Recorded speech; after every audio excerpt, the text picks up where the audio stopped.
Preludios de la Dragonlance 5. Flint, rey de los Julis. Mary Kirkhoff and Douglas Knauss. Audiolibro editado por Juan Pablo Flores Montaño. Para El Amo del Calabozo 2024.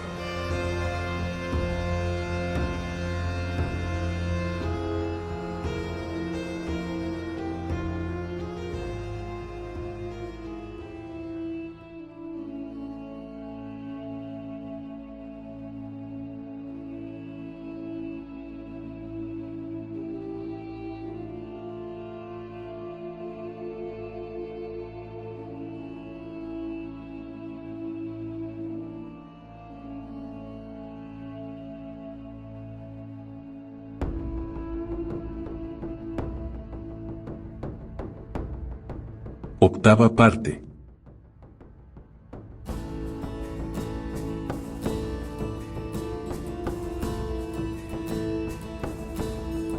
(16) Misión malentendida. ¿Crees de verdad que lo hará?, preguntó Flint a Perian. El enano paseaba por el reducido salón del torno, horas después de sostener la batalla mágica con el hechicero Derro durante la fiesta de coronación. ¿Será capaz de destruir toda una población de inocentes enanos de las colinas por el mero hecho de vengarse?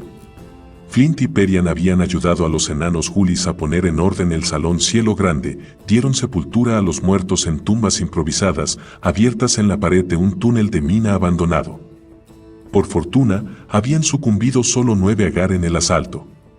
Los valientes Julis que habían sido paralizados por los tentáculos del carroñero gigante se recobraban poco a poco en la improvisada enfermería, bajo los cuidados del chamán Nomskul.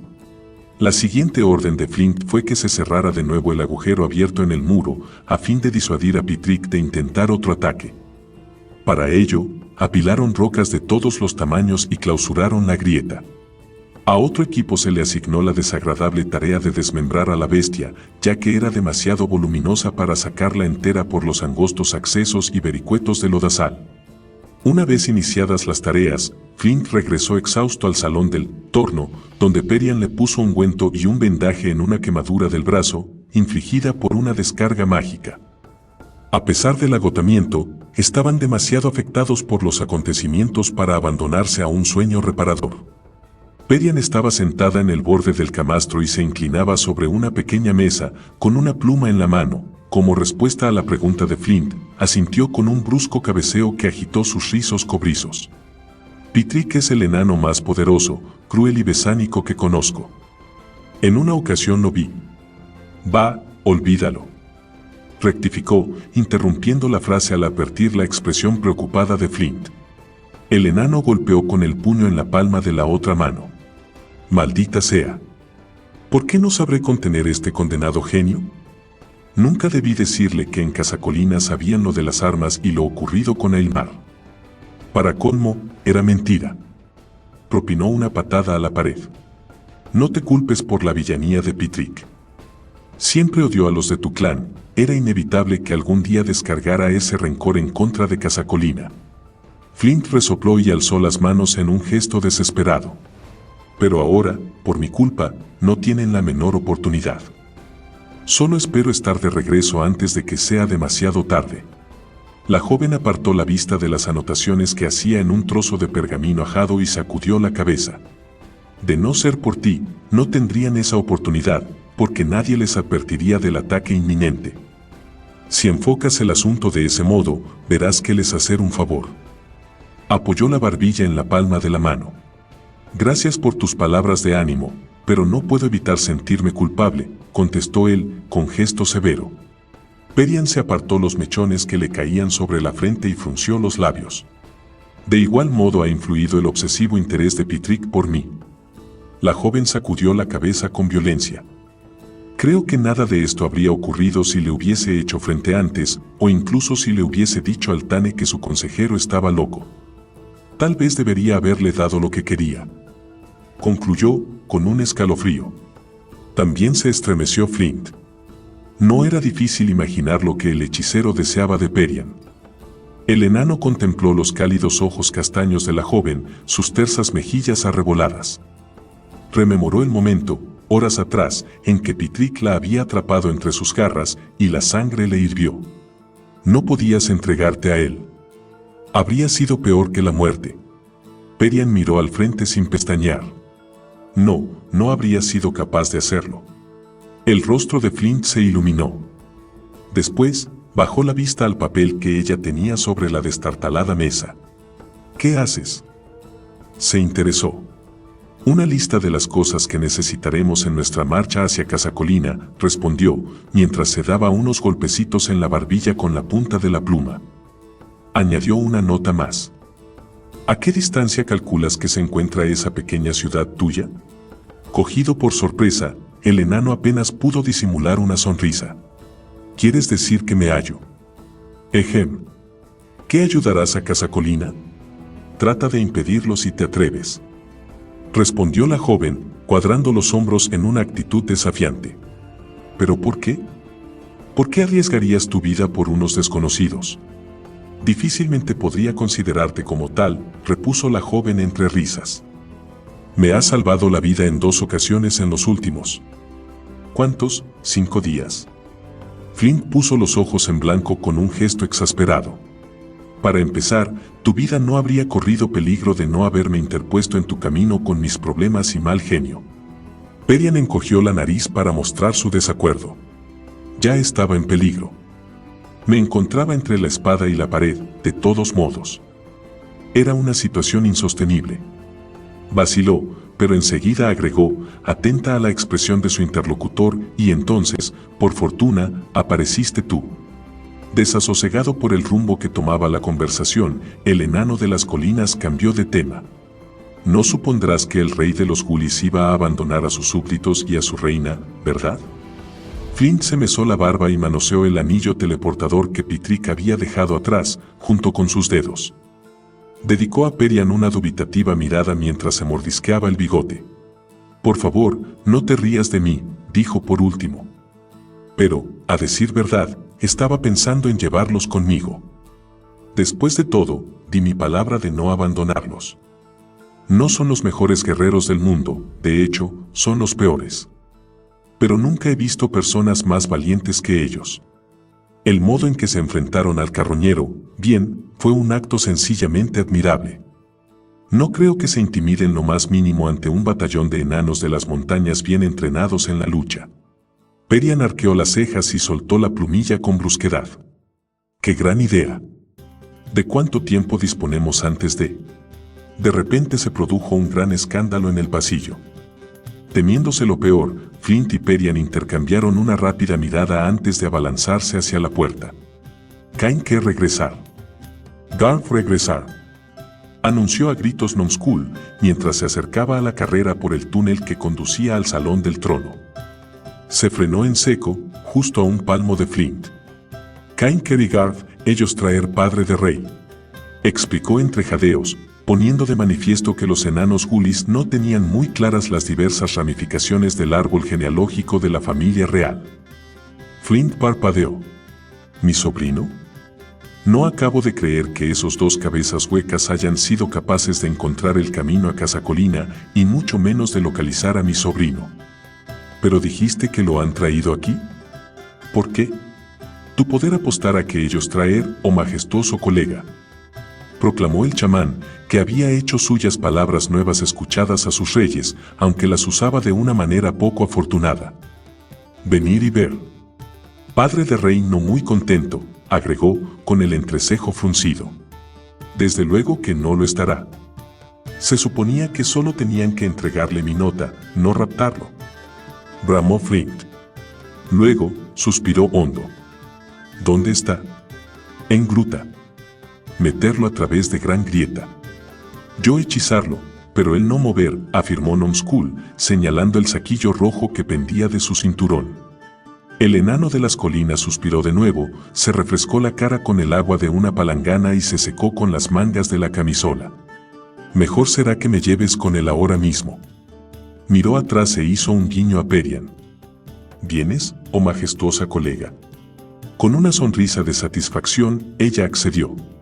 Este camino más rápido que por cielo grande, explicó el gully, mientras echaba a correr y se metía en un túnel oscuro y angosto. El pasadizo se prolongaba, recto como una flecha, a lo largo de unos 200 metros. Flint calculó su extensión contando los pasos. Un viejo truco utilizado en sus antiguas andanzas por los sótanos y las mazmorras de fortalezas derruidas. Ni Perian ni él habían visitado todavía esta zona de lodazal y quería estar seguro de encontrar el camino de regreso. Llegaron a lo que parecía el final del túnel. Numskull los condujo por una bifurcación y, tras recorrer otros 150 metros, encontraron otro pasadizo que se abría a la derecha, pero el gully lo pasó por alto. Ese llevar a gran cielo. Nosotros estar ahora en área de tubos superiores. 60 metros más adelante, el ancho del túnel se estrechaba a la mitad y otra bifurcación trazaba un brusco giro a la izquierda.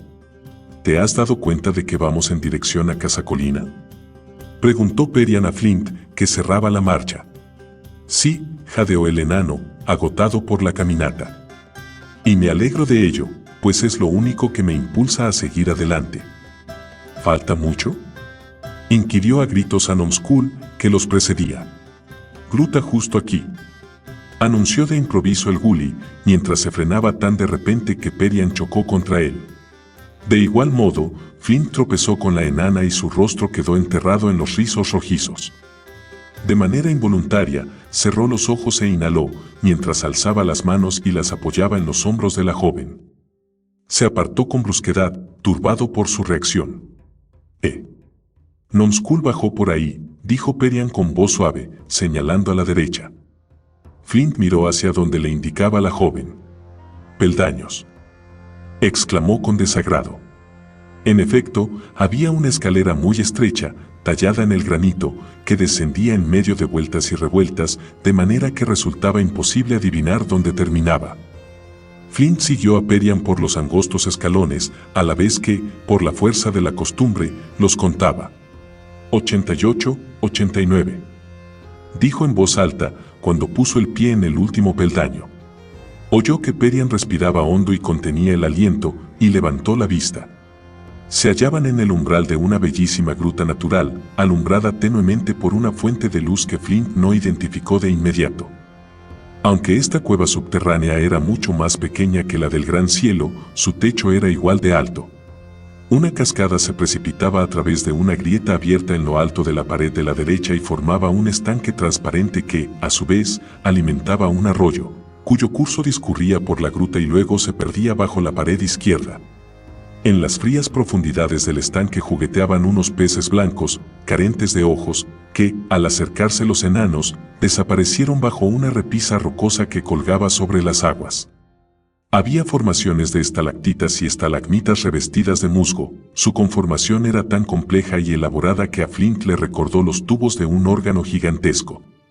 El piso que rodeaba el estanque estaba cubierto con una suave alfombra de musgo. De repente, Flint reparó en que era de estas plantas de donde procedía la fuente de iluminación de la gruta. Alimentado de algún modo por cierta clase de energía, el musgo emitía un tenue fulgor verde, amarillo y rosáceo. El efecto resultante proporcionaba una sensación de calma increíblemente apacible. ¡Qué maravilla!, musitó Perian, mientras caminaba en silencio sobre el esponjoso musgo y se dirigía hacia un banco de piedra natural, cercano al estanque. Sí que lo es, se mostró de acuerdo Flint, incapaz de discurrir otro calificativo más apropiado o poético. Se obligó a salir del estupor y el efecto sedante del entorno para ocuparse del propósito que los había llevado allí. Numskull, ¿dónde está mi sobrino? Flint escuchó un gemido a sus espaldas. Se dio media vuelta y atisbó algo que se movía entre las sombras proyectadas por las formaciones pétreas. El enano de las colinas no esperaba encontrar a Basalt arrodillado, con una trailla alrededor del cuello y sujeta a una estalactita, los brazos atados a los costados con cuerdas, cinturones, bramante y muchos otros materiales de difícil identificación. Su rostro estaba surcado de contusiones, manchado de sangre reseca y embardonado con el polvo mágico de Numskull. Tenía la barba y el cabello tan desgreñados como los de un gully. «Basalt», exclamó Flint, mientras se apresuraba a cortar la correa que sujetaba al joven Fireforge a la estalactita como si se tratara de un perro. Numskull se agachó y empezó a mordisquear el bramante que rodeaba las muñecas del joven enano. Así no. Oh, ¿qué más da? Flint cortó las ataduras. El delirante Basalt se cayó de bruces al suelo. Perian corrió hacia el estanque, cogió un poco de agua con las manos y mojó las tumefactas mejillas del joven enano. El fresco líquido arrastró reguerillos de polvo y suciedad. Poco a poco, Basalt recobró el conocimiento y sacudió la cabeza. Se frotó los brazos al recuperar la sensibilidad, conforme se reanudaba el riego sanguíneo. Buscando apoyo en la estalactita, el joven enano se incorporó tambaleante y parpadeó repetidas veces. Sus ojos enfocaron en primer lugar el preocupado semblante del enano de las colinas. ¿Tío Flint?, preguntó, estrechando los ojos. Pero, si estás muerto. Flint asumió una actitud de fingido enojo. Primero Garth y ahora tú. Quisiera que la gente dejara de decir que estoy muerto. Riendo trató de abrazar a su sobrino, aunque el hecho de estar empaquetado como un fardo lo hacía difícil. Por tu aspecto diría que te han arrastrado tras un caballo salvaje, hijo, aunque tu presencia es un regalo para mis ojos cansados.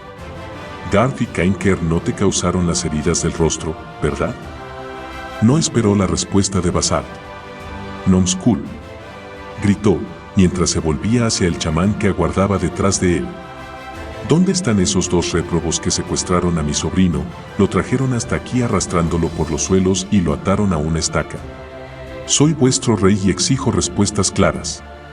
Con los ojos muy abiertos en una actitud de inocencia, el chamán Gully se limitó a encoger los estrechos hombros y alzar las manos con las palmas hacia arriba en un gesto de resignación. Ahora sé que estás vivo, intervino Basalt, con un ribete de felicidad en su voz débil. Nadie más vocifera de ese modo.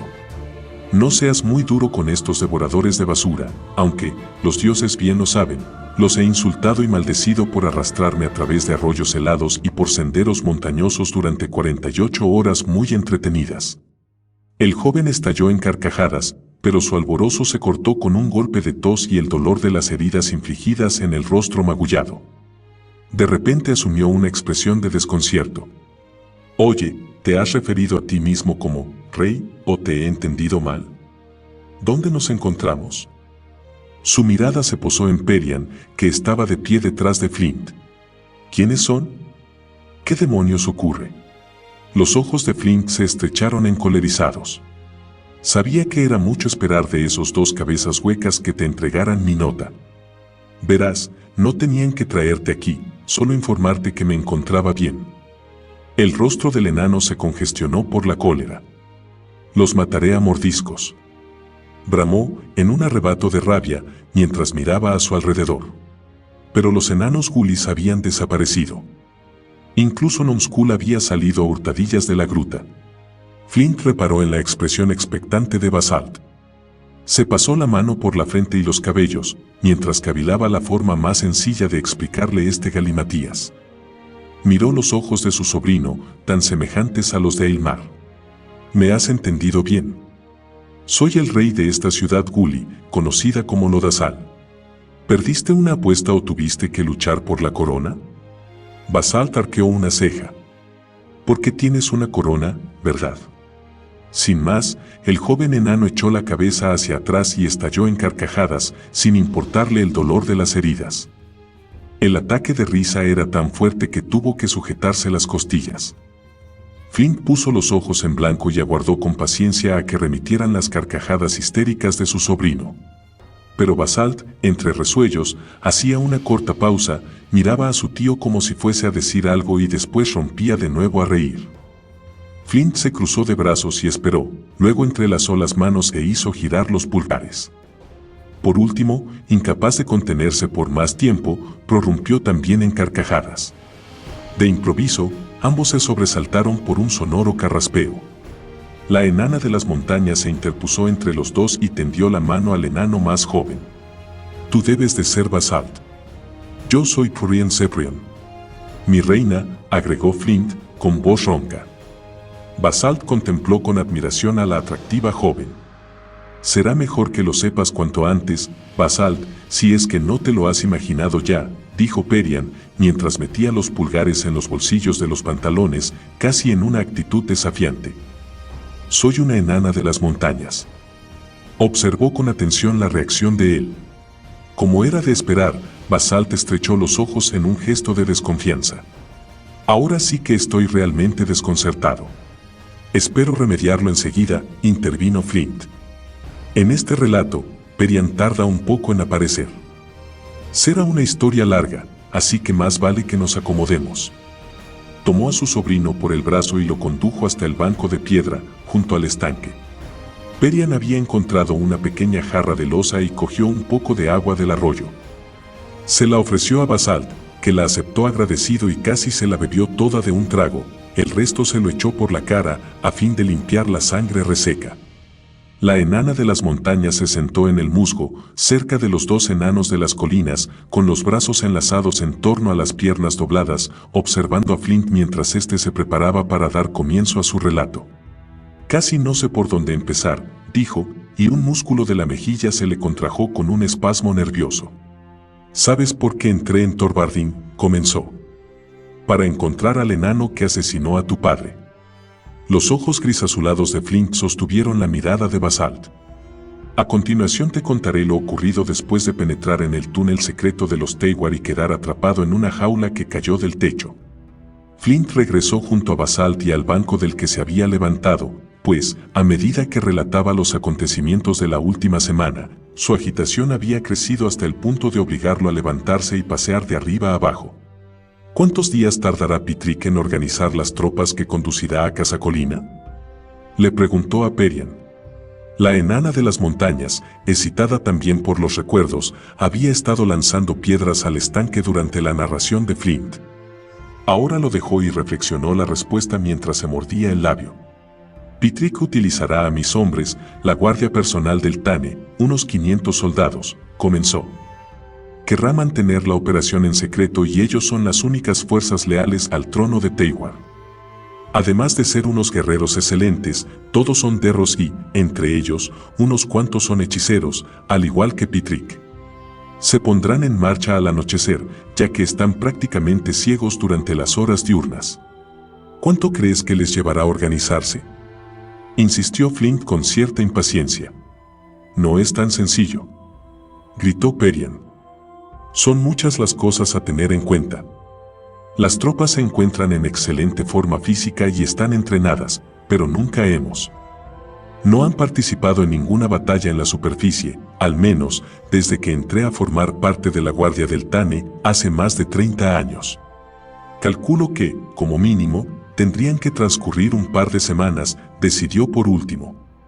Al percatarse de la expresión de alivio de Flint, se apresuró a agregar, sin embargo, Pitrick los presionará para que salgan en la mitad de tiempo, tal vez menos. El enano bajó la mirada hasta la joven, sentada en el musgo a sus pies, y la miró con sorpresa. Está bien. Es posible que nosotros logremos llegar allí antes de 3 días. Flint se volvió hacia Basalt. Verás, dimos nuestra palabra de que no abandonaríamos a los enanos Gulis, y no romperé una promesa. En consecuencia, los Agar van a tener que acompañarnos. Pero me llevará al menos 2 días encontrar el modo de poner en marcha a más de 300 Gulis y conseguir que se muevan todos en la misma dirección a lo largo de casi 30 kilómetros. Solo de pensarlo, se me ponen los pelos de punta. Perian se incorporó y arrojó el puñado de piedras que le quedaba en las manos al estanque. Aún en el caso de que mis cálculos sean bastante aproximados, eso nos deja solo un día, tal vez 2, para levantar las defensas de la ciudad. O para persuadir a sus habitantes de que son necesarias esas defensas. Intervino Basalt. ¿Pero por qué no iban a creernos?, preguntó la joven, perpleja, mientras se sacudía el musgo pegado a los pantalones. Tanto Flint como Basalt sabían en cuán poco valoraban su opinión los habitantes de Casacolina y lo mucho que contaban los ingresos generados por los derros. Mientras Flint se imaginaba a sí mismo intentando hablar con los enanos de las colinas, jugueteó de manera inconsciente con el anillo de Pitrick. Un extraño cosquilleo le recorrió la mano y la desagradable sensación se propagó con rapidez por el brazo, el pecho y todo el cuerpo. Vio a Perian borrosa, como si su imagen fluctuara, y después advirtió de manera distante que la joven le arrancaba el anillo de un tirón. ¿Qué tramabas?, inquirió. Al mirarte, advertí que estabas activando el anillo teleportador. Flint sacudió la cabeza para librarse de la extraña sensación de cosquilleo. ¿Quieres decir que, además de Pitrick, cualquiera puede utilizarlo?, preguntó boquiabierto. Desde luego. Perian se encogió de hombros. Es igual que cualquier otro objeto mágico. Pitrick lo utilizaba de forma continua a causa de su pie tullido. Me lo explicó una vez, cuando trataba de intimidarme. Dijo que todo cuanto tenía que hacer era coger el anillo e imaginar lo más claramente posible el lugar al que deseaba ir. A cualquier lugar que deseara ir. Flint recordó lo que pensaba acerca de Casacolina unos momentos antes y se le ocurrió una idea. Se volvió hacia Basalt. No puedo marcharme y dejar solos a los enanos Gulis. Prendió la mirada en la de su sobrino. Pero tú, sí. Puedes utilizar el anillo teleportador para regresar a Casacolina y de ese modo tendrán un par de días más para prepararse para el ataque de los Terros, o al menos conseguir algunas armas. A ti te creerán, Basalt. Flint cogió el anillo de la mano de Perian. Sé que Moldon lo hará, en cualquier caso, así que puedes empezar por contárselo a él y él convencerá al resto. Basalt retrocedió como si lo hubiese golpeado. ¿No lo entiendes? No puedo decírselo a nadie, y menos a Moldon. Gritó el joven enano, con el semblante desfigurado por una mueca de angustia. Se volvió de espaldas, avergonzado. Está muerto y ha sido por culpa mía. Flint sacudió la cabeza, sin alcanzar a comprender sus palabras. ¿Moldon muerto? ¿Qué demonios dices? Agarró a Basalt por los hombros y lo obligó a girarse. Acaba de una vez, muchacho. Había llegado el turno a Basalt de dar explicaciones. En medio de sollozos e hipidos, relató lo acaecido justo antes de que los enanos Gulis lo raptaran. Entonces Moldon se interpuso entre los dos para detener la pelea y el Terro lo atravesó, así, sin más. El joven hundió el rostro en las manos, los sollozos agitaron sus hombros. La noticia de la muerte del anciano humano dejó a Flint estupefacto y entristecido. Vio el dolor reflejado en el semblante de su sobrino y se imaginó el acto arbitrario y cruel del guardia Terro. Su odio hacia los Teiwar ardió en su interior con más intensidad que nunca, se había convertido en una hoguera que solo se apagaría con sangre. Basalt, dijo Perian, mientras se mordía las uñas, por lo que cuentas, el tal Moldon hizo solo lo que le dictaba su conciencia. No te culpes porque se interpuso entre el Terro y tú. ¿Es que no os dais cuenta? Basalt levantó la vista, tenía los ojos anegados en lágrimas. Todos tenían razón acerca de mí. Solo soy un borracho incapaz de defenderse por sí mismo. No os he contado lo de la patrulla Terro que me apresó en las afueras de Torvardin, después de que te marcharas, tío. Organizaron una cacería y me persiguieron como si fuese un conejo asustado, ni siquiera se molestaron en matarme. Dioses. Ojalá lo hubiesen hecho. Gritó, mientras levantaba la cabeza al techo y apretaba los puños. Basta. Flint lo abofeteó con fuerza. Advirtió que Perian se encogía ante lo que sin duda consideraba una crueldad innecesaria. Aturdido, Basalt miró de hito en hito a su tío, en tanto se limpiaba las lágrimas con el dorso de la mano. Flint aguardó a que recobrara la compostura. Ya has descargado tu aflicción y has llorado por todos, dijo al cabo, con expresión determinada. Por tu padre. Por Moldon. Por ti mismo. Relégalo al pasado, porque ahora está en juego algo mucho más importante. El gesto adusto de Flint se suavizó y agarró al joven por los hombros. Demuestra que todos estaban equivocados, Basalt. Empieza hoy. Haz acopio de todo el coraje y valor que posees y convéncelos para que crean algo de lo que ni siquiera quieren oír hablar. Lo sacudió con fuerza. Hazlo, Basalt. Tienes que hacerlo porque es la única oportunidad con que cuenta Casacolina. ¿Crees de verdad que podré persuadirlos? Susurró. Estoy convencido, aseveró, mientras le sonreía para animarlo. Basalt miró el anillo posado en la palma de la mano de Flint. Estaba realizado con 2 aros incompletos de acero, entrelazados y abiertos en la parte superior de modo que las 2 puntas de los extremos se curvaban hacia afuera. Lo cogió y se lo puso en el dedo corazón de la mano izquierda. Una extraña sensación de fuerza se adueñó de su ser, aunque no se la proporcionaba el anillo, sino el destello de confianza y respeto que emanaba de los ojos de su tío. Asumió una postura más erguida, de seguridad en sí mismo. Reúnete primero con la familia, le aconsejó Flint. Por encima de su egoísmo y sus declaraciones pomposas, son Fireforge, demuéstrales que has cambiado y te darán una oportunidad. Ya lo verás. Evoca mentalmente el lugar de tu destino, Basalt, añadió Perian, con el semblante oscurecido de preocupación por la difícil empresa que iba a acometer el ingenuo joven. Basalt asintió en silencio y concentró su pensamiento en el salón de la casa familiar. Cuéntales todo cuanto te he revelado y diles que llegaremos dentro de 3 días, 4 a lo máximo. Contamos contigo para que se convenzan de la verdad. Con la faz contraída por el esfuerzo, la imagen de Basalt fluctuó y empezó a desvanecerse. «Ánimo, Basalt. Puedes hacerlo», gritó Flint, en tanto la figura de su sobrino desaparecía de su vista. Flint y Perian se quedaron solos en la hermosa gruta, envueltos en el rítmico retumbar de la cascada. 17. Allá vamos, teleportados. Con un gesto de fastidio, Flint arrojó a un lado un escudo de madera roto. Aquí no encontraremos suficientes armas decentes para nosotros, y mucho menos para equipar a 300 enanos gulis indefensos, protestó con amargura, desde su posición en lo alto de un montón de desechos de 2 metros, apilado en el salón Cielo Grande, al otro lado del arroyo, en la zona opuesta al túnel que conducía al salón del torno. Estaban ansiosos por iniciar los preparativos para la marcha a Casacolina y, puesto que la primera anotación en la lista de Perian era reunir armas, regresaron al salón Cielo Grande poco después de que Basalt hubo desaparecido teleportado de la gruta. A su izquierda, al otro lado del arroyo, los enanos gulis seguían con su trabajo de tapar el agujero que el conjuro de Pitrick y el carroñero habían abierto en la pared. En cuanto al monstruo, los Agar habían cortado en trocitos la mitad anterior del cuerpo. Tras una severa reprimenda de su disgustado rey a causa del nuevo juego de tirar bestia unos a otros, varios gulis fueron destinados a transportar cajas de madera cargadas con los pedazos del carroñero y sacarlas por la gran grieta, en tanto que el resto trabajaba de firme en desmembrar la parte trasera del cuerpo. Hundida hasta las caderas en zapatos desparejados, ollas desportilladas, restos de comidas y otros tesoros apilados a un lado del montón de desperdicios, Perian estudió con atención una vieja hacha que acababa de encontrar. ¿Algo interesante?, preguntó Flint.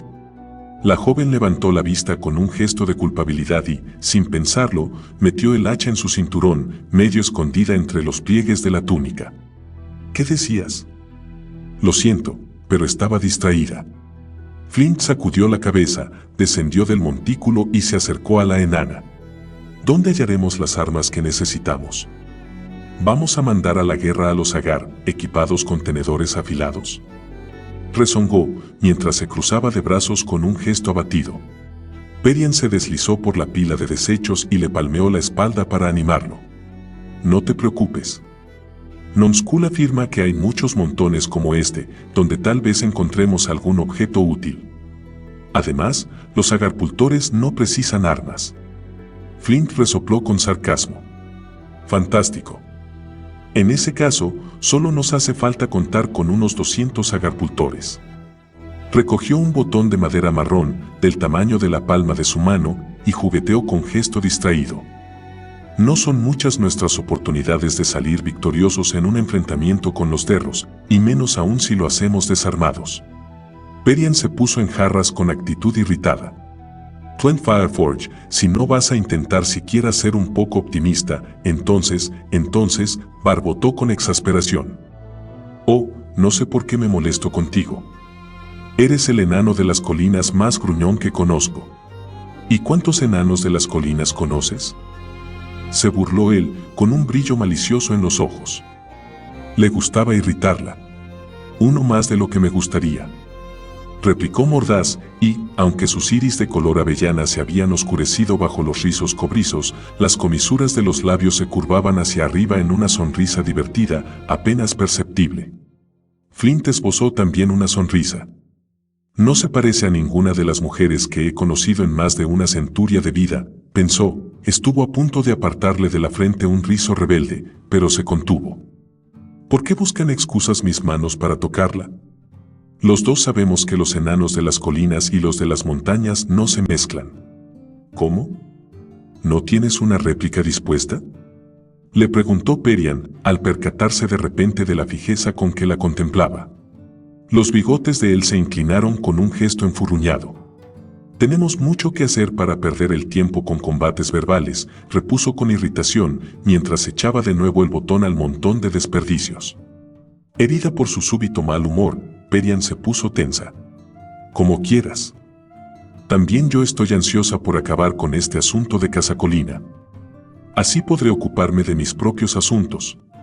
Nadie te obliga a que tomes parte en este asunto de Casacolina, respondió él con frialdad. Los ojos avellanas se estrecharon hasta formar meras rendijas. Tal vez seas incapaz de entenderlo, pero mi sentido del honor me impide romper una promesa.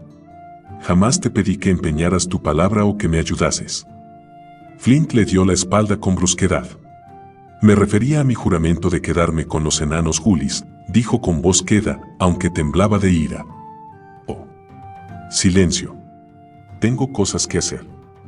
Eludiendo el rostro, Perian cruzó presurosa el puente tendido sobre el arroyo y penetró como una exhalación en el túnel que conducía al salón del torno. Flint masculló un juramento. ¿Por qué había actuado como un viejo estúpido, orgulloso y cabezota? Ve tras ella, dile que lo sientes, se exhortó. Dile cuánto sea preciso para que desaparezca esa mirada disgustada de sus ojos. ¡Ay! Flint volvió la cabeza hacia la zona de la cueva de donde procedía el grito de angustia y vio a un grupo de 10 enanos gulis que todavía se ocupaban en el despiece del carroñero. Un humo siseante se alzaba en pequeñas nubes que rodeaban a la mitad de los agar, quienes brincaban y chillaban de dolor. ¿Qué habéis hecho ahora para prenderos fuego a vosotros mismos, cabezas huecas? Rezongó el enano de las colinas, mientras cruzaba el puente a grandes zancadas. Salvó a la carrera los 60 metros que los separaban del punto donde los gulis rodeaban los restos viscosos del carroñero gigante. A pesar del humo sofocante y apestoso, Flint no vio señales de fuego. 4 de los agar se habían hecho un ovillo y miraban aterrados de tanto en tanto a sus 5 compañeros que chillaban sin cesar. Estos estaban cubiertos de una sustancia pringosa y negra, semejante al alquitrán, que trataban de quitarse con desesperación. Cada vez que conseguían arrancar un pegote de la sustancia y la tiraban, ésta explotaba con un chispazo y un sonoro estallido al hacer contacto con el suelo, para después expandirse en una nube gris y siseante. Quemarme piel. Pringue negra hacer ampollas en dedos. Ser como bomba.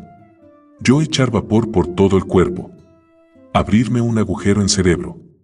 Eso ser tu oído, no cerebro, le informó Numskull con tranquilidad, mientras examinaba con detenimiento un lado de la cabeza del agar.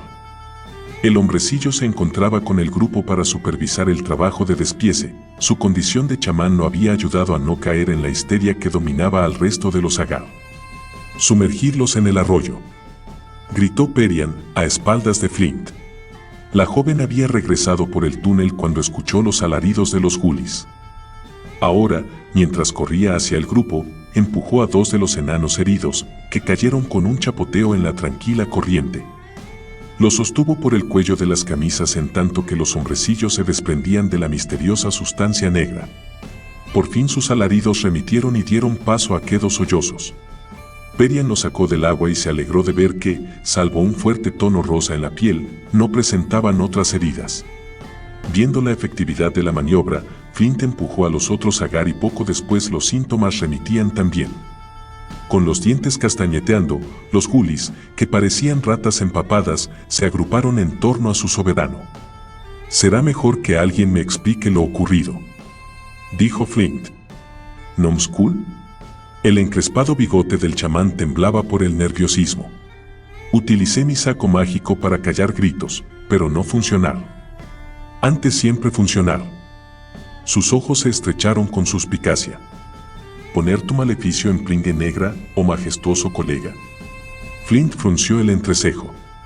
Desde luego que no, y es lógico que tu magia no funcione. No es más que una bolsa con polvo y, suspiró hondo y se obligó a recobrar la paciencia. Nomskull, ¿de dónde ha salido esa sustancia negra?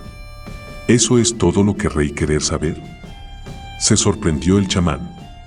De entrañas de bestia. Tiró de Flint para acercarlo a los restos del carroñero y señaló con el dedo. Ver bolsa de porquería, ahí. Ellos cortar en trozos, como tú ordenar, y saltar Pringue Negra. Debe de ser una especie de glándula venenosa, sugirió Perian. ¿Cómo conseguiremos librarnos de los restos de esta cosa sin que explote ese órgano? Flint se rascó la barba con actitud pensativa. Dame tu daga, pidió a la joven. Desconcertada, Perian sacó el arma del cinturón y la posó en la palma extendida del enano. Este se acuclilló y removió con la hoja la oscura sustancia. ¿Qué haces con mi daga?, demandó la joven. Aguarda un momento, rogó con voz calma. Con un giro de muñeca, Flint lanzó al suelo una pequeña cantidad de la viscosa materia siseante. Se produjo un estampido sordo, semejante al chasquido de una rama al arder en el fuego, y después se levantó una fina columna de humo espeso y acre. Flint examinó la superficie de la hoja de la daga y comprobó que no tenía señales de corrosión.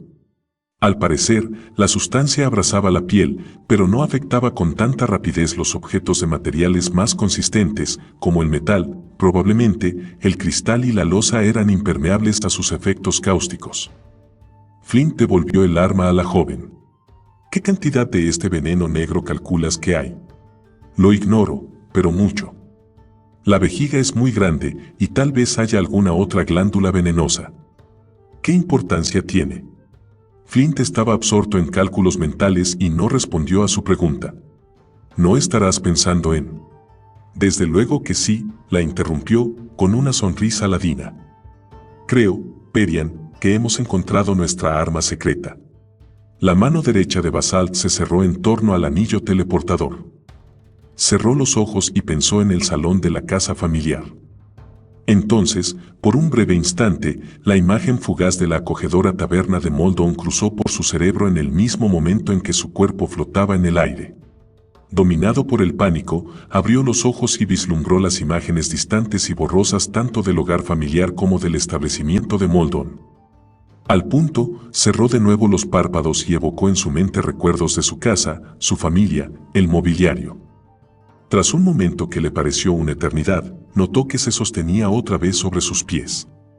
Había llegado a alguna parte. Un aire cálido le rozaba las pecosas mejillas. Abrió los ojos con lentitud y, ante él, se hallaba el semblante perplejo de su tío Ruberick. Este dejó caer al suelo los pozales de madera, y a sus pies se formó un pequeño charco blanco de leche cremosa. ¿Qué significa esto? ¿De dónde sales? ¿Qué te ha ocurrido? Tienes que dar muchas explicaciones, estúpido jovencito embaucador. Sí, Basalt, oyó la voz de su madre a sus espaldas. Aparte de esta exhibición absurda, ¿dónde has estado desde? Carraspeó con nerviosismo. Bueno, ¿dónde has pasado todas estas noches? Tibalt te ha estado buscando, sin mencionar lo preocupados que estábamos todos los demás. Basalt, que no se había movido desde su aparición, retrocedió un paso hacia la chimenea para verlos a ambos, Bertina en la cocina y Ruberick en la puerta. Advirtió en sus rostros la reacción habitual hacia él, el enfado de su tío, la aflicción de su madre, y faltó poco para que perdiera el coraje que lo había animado hasta entonces. Pero se recordó a sí mismo que su extraño comportamiento se debía a una causa justa, demasiado importante para darse por vencido. La leche se cuaja, habla de una vez, muchacho. ¿Tienes más golpes que un viejo yunque? ¿Dónde has pasado todos estos días, emborrachándote?, demandó Ruberick. Basalt articuló con esfuerzo las palabras. Mamá, tío Ruby, he de deciros algo, comenzó con voz temblorosa, mientras sus ojos iban de uno a otro. Os va a parecer todo un embuste o una locura, pero tenéis que creerme. Papá no murió de un ataque al corazón, sino que lo mató la magia de un derro.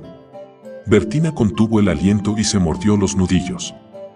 Roderick Fireforge se dio una palmada en el muslo con gesto enfadado. Los dioses te confundan.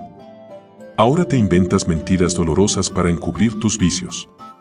Lo he intentado por todos los medios, hablar contigo, chillarte, avergonzarte.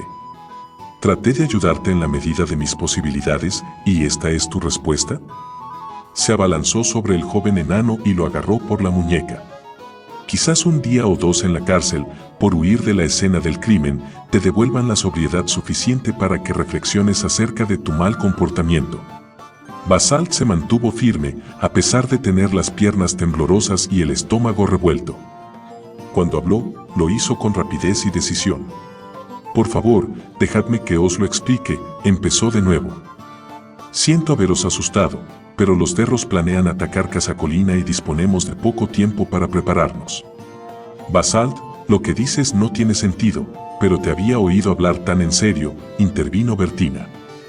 No sé qué te ha ocurrido, pero sea lo que sea, tómatelo con calma y explícanoslo.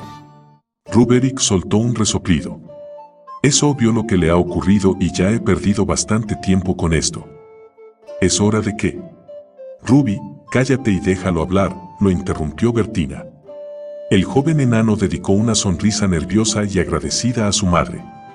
Sé que me he comportado como un irresponsable en los últimos tiempos, comenzó, pasando por alto el gruñido de su tío. Pero ahora no estoy borracho y no miento. Respiro hondo antes de proseguir. A papá lo asesinaron porque había descubierto que los supuestos arados transportados por los derros no eran tal, sino grandes cargamentos de armas para alguna nación en norte. Basalt, gimió su madre, mientras sacaba un pañuelo de la manga, como lo ha sabido. He estado con tío Flint. Trataron de matarlo por descubrir lo mismo. Roderick se dio una palmada en la frente con un gesto burlón. Esa sí que es una fuente de información fiable, mi imprevisible hermano, el asesino de un derro. Basalt frunció el entrecejo. Tío Ruby, te ruego que me dejes terminar. Si después de escucharme sigues sin creerme, entonces habré fracasado y yo mismo me entregaré a tío Tybalt e iré a la cárcel. Tampoco es que importe mucho porque, si nadie me cree, todos estaremos muertos dentro de 4 o 5 días. La ominosa frase hizo que incluso Roderick guardara silencio. Flint no tuvo más remedio que matar al derro, pues lo sorprendieron aquella noche husmeando en las carretas. Ahora fue Bertina quien lo interrumpió. ¿Pero qué tiene que ver tu padre con todo esto? Basalt se frotó la cara. Se sentía exhausto y aturdido.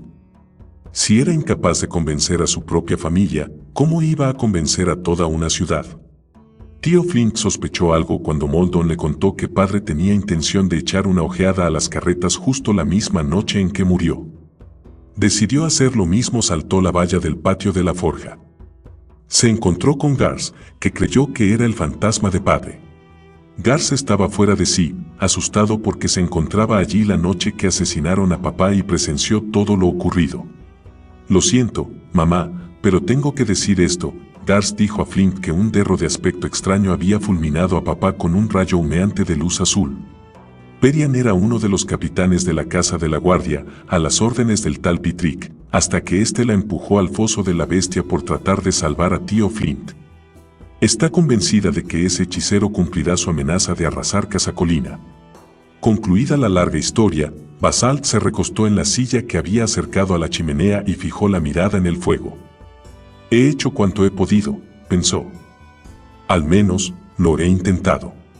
Pasaron unos minutos sin que Bertina ni Roderick dijeran una palabra. ¿Por qué no ha regresado Flint a Casa Colina y nos lo ha contado él mismo? Inquirió por fin Roderick. Oh, supongo que olvidé esa parte de la historia, respondió el joven. Los enanos Gulis que los rescataron tienen una especie de profecía que se cumplió cuando Flint y Perian cayeron por el foso. Los proclamaron reyes de Lodazal y ellos no tuvieron más remedio que dar su palabra de honor de que no escaparían. La voz de Basalt perdió fuerza al reparar en que, además de lo enrevesado e inverosímil de su historia, esta última parte podía echar por tierra la poca credibilidad que tenían en él. Bajó las manos al regazo. No me creéis, ¿verdad? De no haberlo visto con mis propios ojos, tampoco yo lo creería. Es lo más sensato que has dicho hasta ahora, musitó Ruberick. Basalt se incorporó con brusquedad de la silla y extendió el brazo derecho. Pero tengo el anillo. ¿Visteis cómo me trajo aquí, teleportado? ¿En qué otro lugar habría conseguido un objeto semejante? Y, una vez en mi poder, ¿por qué iba a regresar solo para decir mentiras? Podría ir a cualquier sitio que me apeteciese. En lugar de ello, volví para advertiros del peligro. ¿Acaso eso no cuenta para nada? Ruberick se puso de pie y se arregló las ropas antes de contestar a su sobrino. Cuando iniciaste tu historia, aseguraste que irías a ver a tío Tybalt, tanto si te creíamos como si no. ¿Estás dispuesto? Bertina miró a su cuñado con tristeza. ¿Serías capaz de entregar a mi hijo? Preguntó. Lo haría si creyese que estaba mintiendo. Pero es obvio que dice la verdad. Vamos, muchacho. Nos aguarda una ardua tarea si queremos que la ciudad abra los ojos a la realidad. Nos encontramos con un nuevo problema, dijo Pitrick con voz suave. El Tan escuchaba con cierto interés, en tanto que las gárgolas observaban desconfiadas y aleteaban a sus espaldas. ¿Y bien? Preguntó por último. Los enanos de Casacolina se disponen a levantarse en nuestra contra. En su regreso a la ciudad, Pitrick había discurrido una historia para convencer al Tane. Había llegado a la conclusión de que la amenaza del enano de las colinas encerraba demasiado peligro para hacer caso omiso de ella. ¿De veras? Realgar se echó hacia adelante en el sillón y clavó en Pitrick una mirada glacial. ¿Qué has pensado hacer al respecto? Lo único que se puede hacer, anunció el jorobado, con un siseo melifluo, arrasar la ciudad. ¿Cuál será el siguiente paso? Preguntó Ruberick a Tybalt un poco más tarde, después de haberlo convencido de que la historia era cierta. En primer lugar, todos somos de la familia, y ninguno de nosotros depende del comercio con los derros para ganarnos la vida. ¿Pero qué crees que ocurrirá cuando este asunto se haga público? Muchos se sentirán ofendidos y el resto no lo creerá, sencillamente. En efecto, se mostró de acuerdo Tybalt. No será fácil decir a la gente que renuncia al dinero fácil que los Teiwar han derrochado con prodigalidad. El silencio se adueñó del reducido grupo de Fireforge, Basalt, Ruberick, Bertina y Tybalt, reunidos en el austero despacho de este último. La mitad de la estancia la ocupaba una mesa maciza y resistente. Tybalt, acomodado en su silla, apoyaba los pies en el tablero y fumaba su pipa. Basalt y Bertina estaban sentados en taburetes que habían arrimado a la mesa, en tanto que Ruberick paseaba sin cesar desde la puerta a la pared opuesta. A despecho de la tensión reinante, Basalt percibió una nueva sensación de unidad familiar que le resultaba reconfortante. El joven dirigió una mirada tímida a sus tíos antes de decidirse a hablar. Quizás si conseguimos poner de nuestra parte a una o dos familias importantes de la ciudad, como por ejemplo los Ammerand o los Strike-Spark, tendríamos mucha más influencia. La gente escucha a esos personajes, aun cuando no los crean. Tu idea tiene un fallo, respondió Ruberick.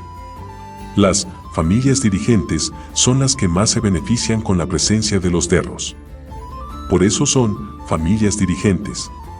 Es cierto.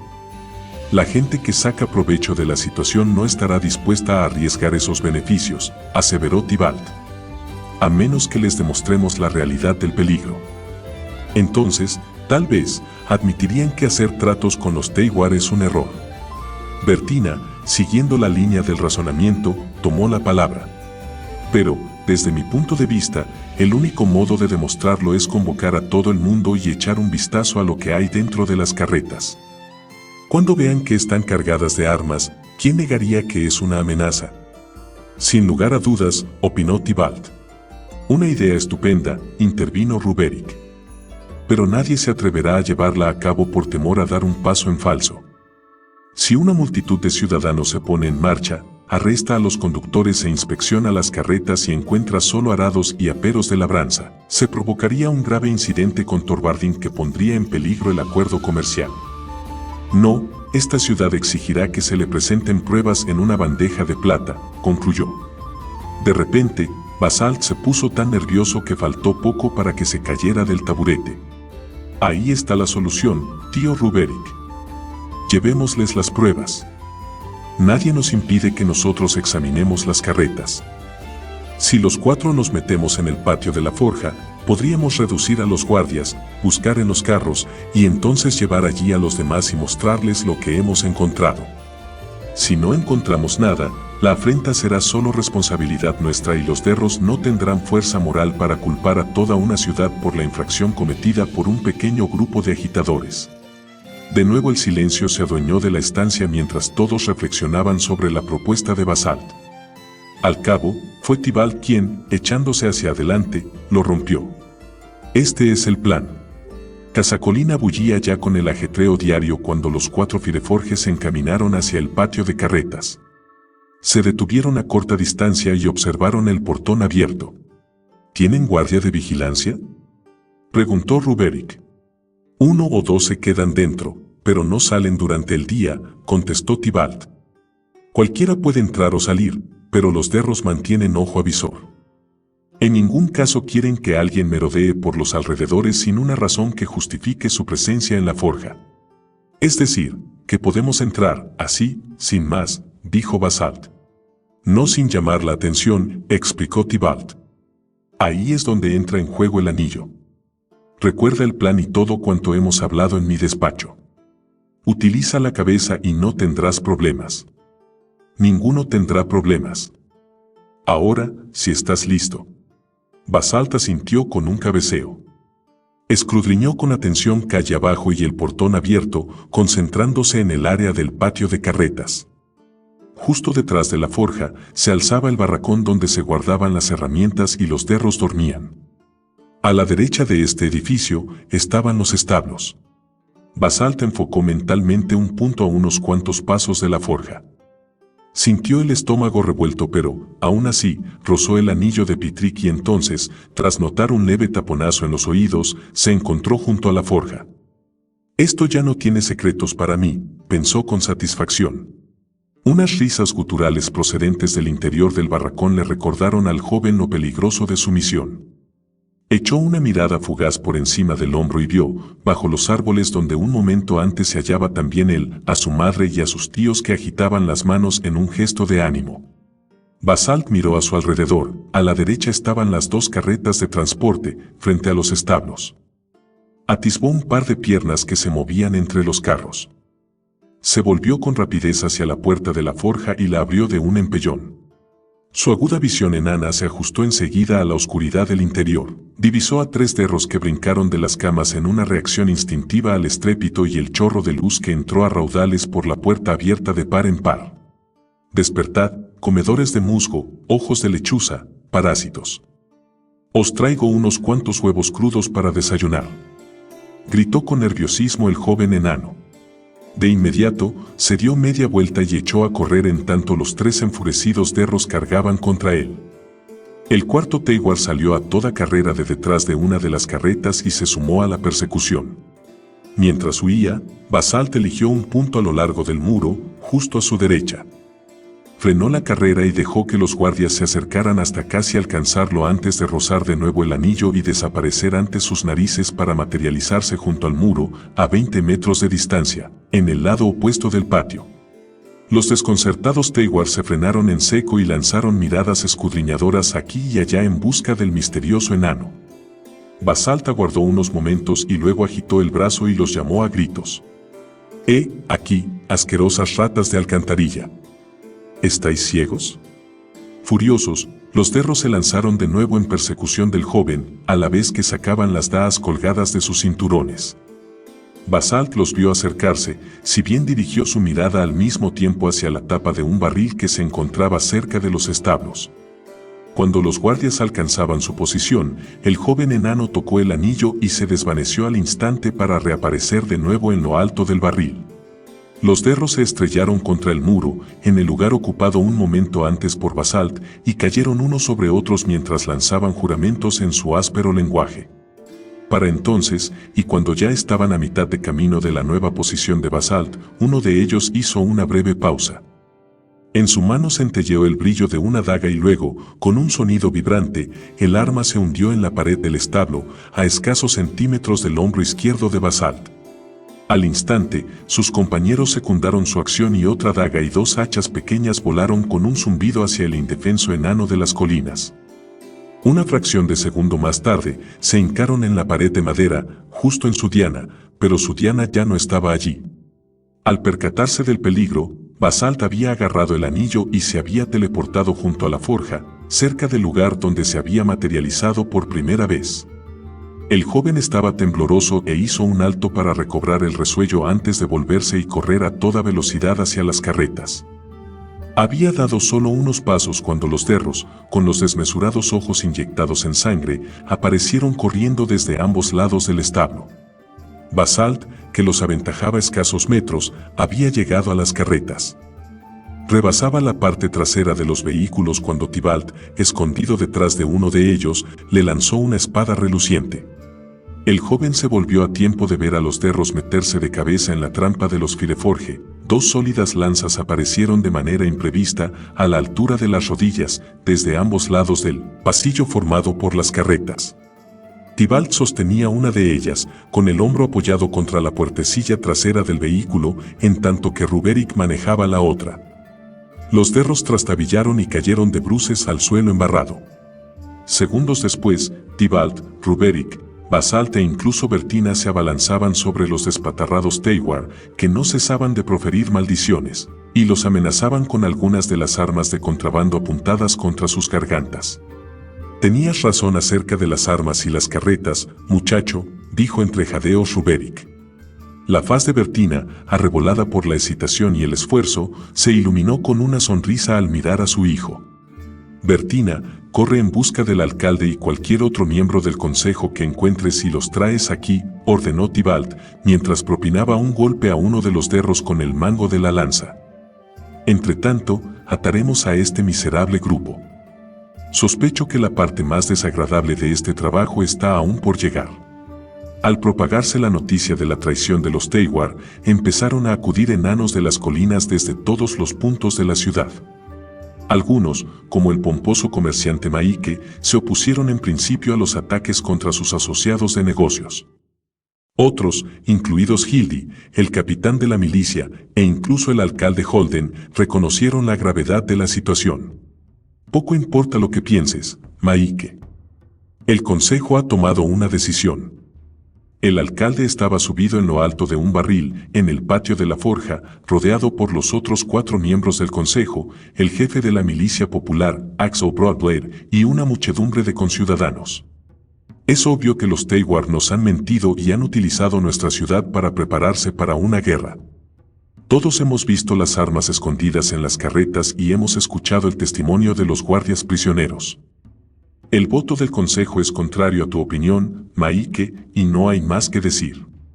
Si fueses capaz de sacar las narices del montón de monedas de acero que has acumulado en tus tratos con los derros, verías que, en justicia, este es el único curso de acción a emprender por personas honestas. Ahora, escuchemos al jefe de la milicia qué medidas hay que tomar».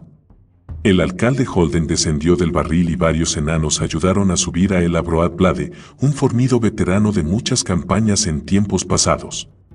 Broadblade estaba considerado el paradigma del guerrero enano por los habitantes de Casacolina. Iba siempre ataviado con una capa limpia de color verde, un yelmo con orejeras articuladas por unas bisagras y unas botas de cuero altas y ajustadas, con la parte superior doblada hacia abajo.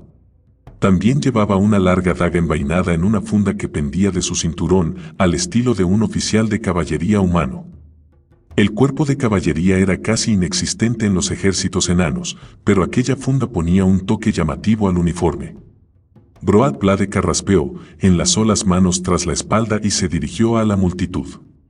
«Como sabéis todos aquellos que formáis el cuerpo de milicia de Casacolina, y eso os incluye a la gran mayoría, aun cuando no os presentéis de manera regular a las prácticas de instrucción, nuestro arsenal es tan reducido como variopinto al estar constituido por una mezcla de instrumentos de caza, herramientas de carpintería y aparejos de agricultura. Fueron adecuados en el pasado, para hacer frente de vez en cuando a merodeadores y pandillas de vagabundos y bandidos. Sin embargo, si hemos de defendernos de los enanos de las montañas, lo que es ineludible, ahora que hemos descubierto su plan infame, necesitaremos armas de calidad y de un estilo uniforme, apropiadas para su uso en formaciones de batalla. Por fortuna, acaba de caer en nuestras manos una cantidad considerable de semejantes armas, aproximadamente 40 lanzas, 25 espadas y 35 hachas. Por desgracia, nuestra milicia cuenta con más de 350 combatientes, lo que nos deja cortos en unas 250 armas, más o menos. Algunas se podrán conseguir del arsenal existente, pero todavía serán necesarias muchas más. Broadblade hizo una breve pausa con el propósito de que el significado de sus cálculos matemáticos hiciera mella en la multitud reunida. Entonces, con una expresión severa plasmada en su semblante, prosiguió su alocución. Mañana llegarán otras 2 carretas, conforme al ritmo establecido. Nos apoderaremos de ellas y de su contenido. Contando con que, al igual que estas, transporten 50 armas cada una, supone que nuestro arsenal alcanzará una suma total de 200 armas. No obstante, sería imprudente confiar en que habría más transportes después de ese, ya que los Teiwar se darán cuenta enseguida de que les ha pasado algo a sus carretas. Entonces, ¿dónde conseguiremos las otras 150 armas que nos faltan?, gritó alguien entre la multitud. Esa es una buena pregunta, admitió Broadblade. Los arados y demás aperos que hay en estas carretas nos proporcionarán la materia prima para forjar unas cuantas más, pero con ello no llegaremos ni de cerca a la cantidad requerida. Lucharemos sin armas, gritó otro. Basalt se abrió paso a codazos hasta el barril. Escuchad, tengo una idea, chilló, mientras se subía a lo alto del barril, junto a Broadblade. El jefe de la milicia acalló el griterío de la muchedumbre. Oíd todos, este es el joven gracias al cual se ha descubierto todo el complot. ¿Cuál es tu idea, Fireforge? Anoche partieron 2 carretas hacia el Nuevo Mar. Sabemos que se tarda 2 días en cubrir ese trayecto, viajan durante toda la noche y después descansan en alguna parte durante el día, explicó Basalt. Si nos ponemos en camino ahora mismo, con un carruaje rápido, cabe la posibilidad de que los alcancemos antes de oscurecer. Coged mi carro, ofreció Hildy. Es más pequeño y más veloz que cualquier carreta de transporte. Y ahora mismo está vacío, esperando una nueva carga. Necesitamos voluntarios que acompañen a Basalt y a Hildy para dar alcance a esas 2 carretas, pidió a voces Broadblade. Cogeréis armas del nuevo arsenal y os pondréis en marcha de inmediato. Todos los demás, reuníos dentro de 1 hora en la plaza, listos para iniciar los trabajos de fortificación de la ciudad, de acuerdo con los planes que el alcalde Holden y yo prepararemos. Adelante. Manos a la obra.